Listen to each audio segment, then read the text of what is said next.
अस्सलाम वालेकुम। I am Wasim Rahman from channel Khwaja Farid lecture. आज हम जो है वो डिस्कस करेंगे साइक्लिक फास्फोरिलेशन, जो फर्स्ट ईयर बायोलॉजी के चैप्टर नंबर 11 में से जो है, इससे पहले जो है वो हम डिस्कस कर चुके हैं नॉन साइक्लिक फास्फोरिलेशन। पिछले लेक्चर में हमने जो किया था वो क्या था, नॉन साइक्लिक फास्फोरिलेशन। उसमें क्या हुआ था कि उस दौरान जो है वो ATP और NADPH सिंथेसाइज हुआ था। अब इसमें क्या होता है, इसकी जो है वो पहले डेफिनेशन देखेंगे। Returning back of the same excited electron to the excited chlorophyll by producing molecule of ATP। यहाँ पर भी क्या हो रहा है कि इलेक्ट्रॉन फ्लो कर रहा होगा, उस दौरान जो है वो क्या बनेगा, ATP बनेगा। अब नॉन साइक्लिक में भी तो क्या बन रहा था, ATP बन रहा था और NADPH बन रहा था, और इस दौरान भी साइक्लिक फास्फोरिलेशन जो है वो क्या होगा, इस दौरान भी क्या बनेगा, ATP बनेगा। अब इसकी ज़रूरत क्यों पेश आती है कि एक हमारे पास जो है वो नॉन साइक्लिक फास्फोरिलेशन का प्रोसेस हो रहा था, हमें प्रोडक्ट ATP मिल रहा था, NADPH मिल रहा था, फिर साइक्लिक फास्फोरिलेशन की ज़रूरत क्यों पेश आती है? उसकी वजह यह है कि जब ATP और NADPH बन रहे होते हैं, उस दौरान अगर ATP जो है वो इस्तेमाल हो जाता है और ATP की जो है वो कमी हो जाती है और NADPH ज़्यादा हो जाता है, तो उस ATP की कमी को पूरा करने के लिए जो है वो नॉन साइक्लिक फास्फोरिलेशन जो है वो किस में कन्वर्ट हो जाता है, साइक्लिक फास्फोरिलेशन में। तो इसलिए जो है वो जो साइक्लिक फास्फोरिलेशन है, इसको हम क्या कहते हैं, शॉर्ट सर्किट साइक्लिक फास्फोरिलेशन भी कहते हैं, क्योंकि ये क्या होता है, शॉर्ट सर्किट थोड़े से वक्त के लिए होता है। कितने वक्त के लिए? ये उतने वक्त के लिए होता है जब तक ATP की कमी पूरी ना हो जाए, उस वक्त तक ये जो है वो चलता रहता है। फ़र्ज़ करें हमारे पास जो है वो NADPH जो है वो 20 हैं और ATP 15 हैं। अब कमी ATP की कितनी है, 5। अब जब उस वक्त तक जो है वो साइक्लिक फास्फोरिलेशन होता जाएगा जब तक इसकी जो कमी होगी 5 ATP बन ना जाए, उस वक्त तक चलता जाएगा। अब जैसे ही ATP बन जाएंगे जितनी हमें ज़रूरत थी, तो उसके बाद जो है वो दोबारा कन्वर्ट हो जाएगा नॉन साइक्लिक फास्फोरिलेशन में। इस तरीके से जो है वो साइक्लिक फास्फोरिलेशन होता रहता है। इसमें क्या होता है, अब उधर हमने देखा था कि जो नॉन साइक्लिक फास्फोरिलेशन है उसमें फोटो सिस्टम 2 भी इस्तेमाल हो रहा था, फोटो सिस्टम 1 भी इस्तेमाल हो रहा था, दोनों फोटो सिस्टम इस्तेमाल हो रहे थे। लेकिन यहाँ पर क्या होता है, only photo system 1 is involve, कि फोटो सिस्टम 1 जो है वो क्या करता है, इन्वॉल्व होता है, और इसका काम क्या होता है, P700 यानी जो सूरज से रोशनी आती है जिसकी वेवलेंथ 700 होती है उसको एब्जॉर्ब करता है, और सिर्फ क्या होगा, फोटो सिस्टम 1 इस्तेमाल होगा। फोटो सिस्टम 2 जो है इसका कोई किरदार नहीं होता। इसके साथ साथ अब इसके जो है वो स्टेप वाइज होता है कि साइक्लिक फास्फोरिलेशन में जो हमने कहा है कि फोटो सिस्टम 1 होगा, तो किस तरीके से होगा। अब स्टेप वाइज देखेंगे कि पहला स्टेप क्या होता है, एक्साइटेशन ऑफ इलेक्ट्रॉन, कि एक्साइट होगा इलेक्ट्रॉन, कहाँ पर होगा, फोटो सिस्टम 1 में। नॉन साइक्लिक में कहाँ पड़ा था कि फोटो सिस्टम 2 में इलेक्ट्रॉन जो है वो एक्साइट होता था। अब क्या होगा, फोटो सिस्टम 1 के अंदर जो है वो जैसे ही सूरज से लाइट आएगी, लाइट एब्जॉर्ब होगी, तो इससे क्या होगा, इलेक्ट्रॉन 2 इलेक्ट्रॉन जो है वो एक्साइट होंगे, और जैसे ही एक्साइट होंगे तो ये क्या हो जाता है, ऑक्सीडेशन स्टेट में चला जाता है, और ये क्लोरोफिल भी क्या है, एक्साइटेड हो जाता है।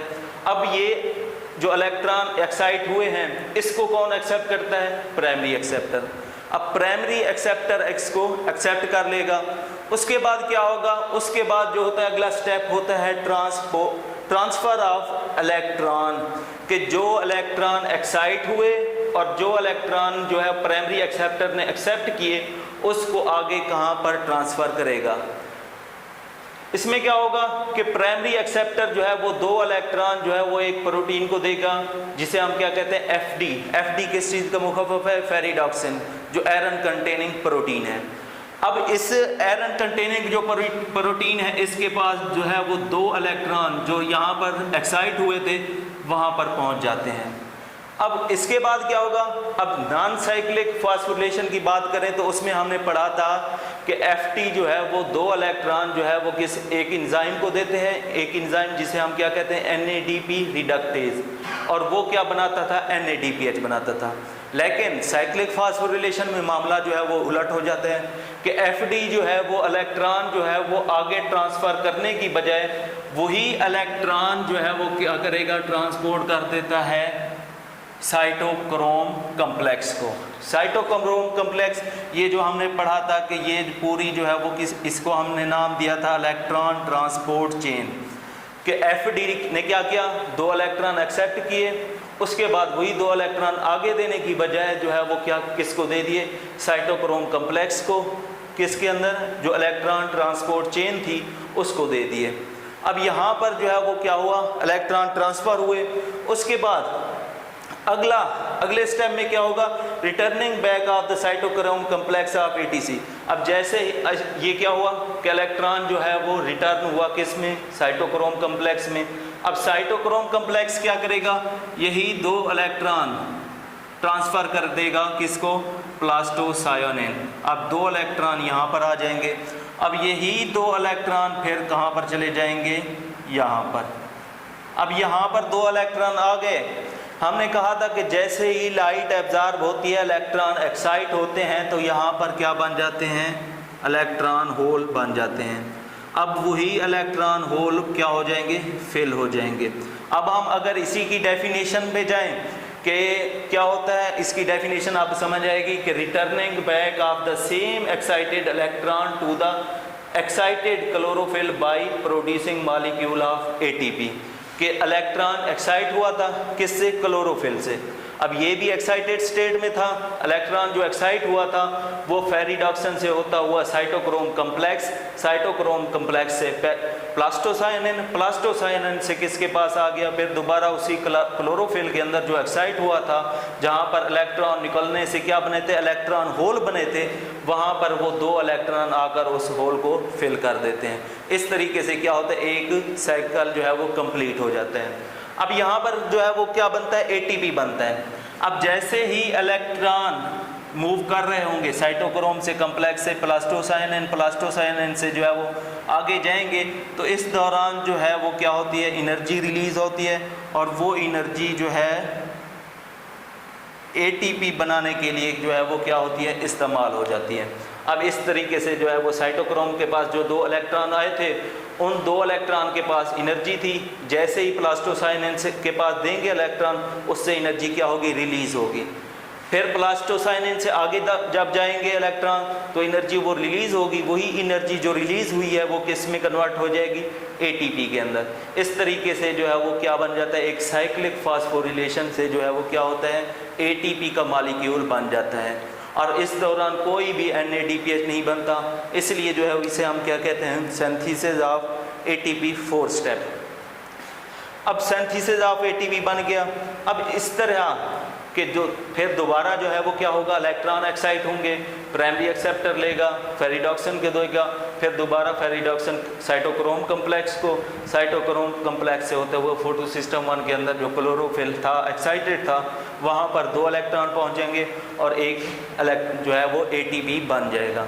अब इस तरीके से क्या होते हैं, एटीपी बनते रहते हैं।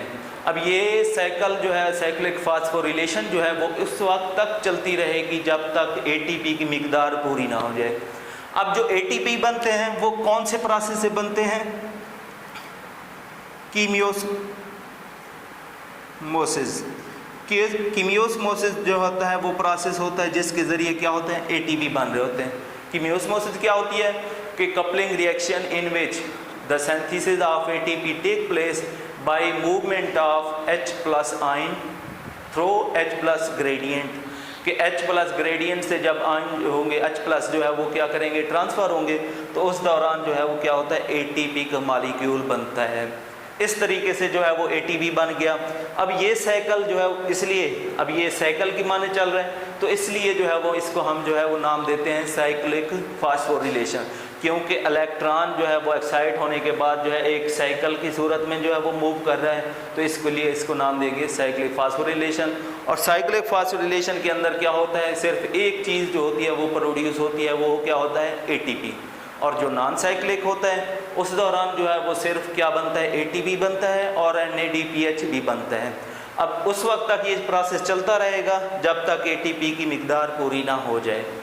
अब एटीपी की मिकदार जैसे ही पूरी होगी तो उस दौरान जो है वो ये साइकिल जो है वो स्टॉप हो जाता है और ये साइकिल ट्रांसफ़र हो जाता है किसके अंदर, नॉन साइक्लिक फास्फोरिलेशन से।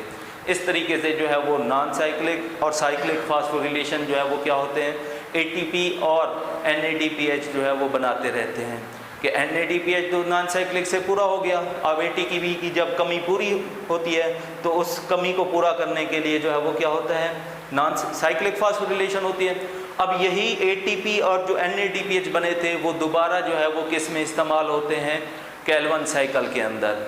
ये था हमारा आज का लेक्चर कि साइक्लिक फास्फोरिलेशन क्या होती है और इस दौरान कौन सा प्रोडक्ट बनता है।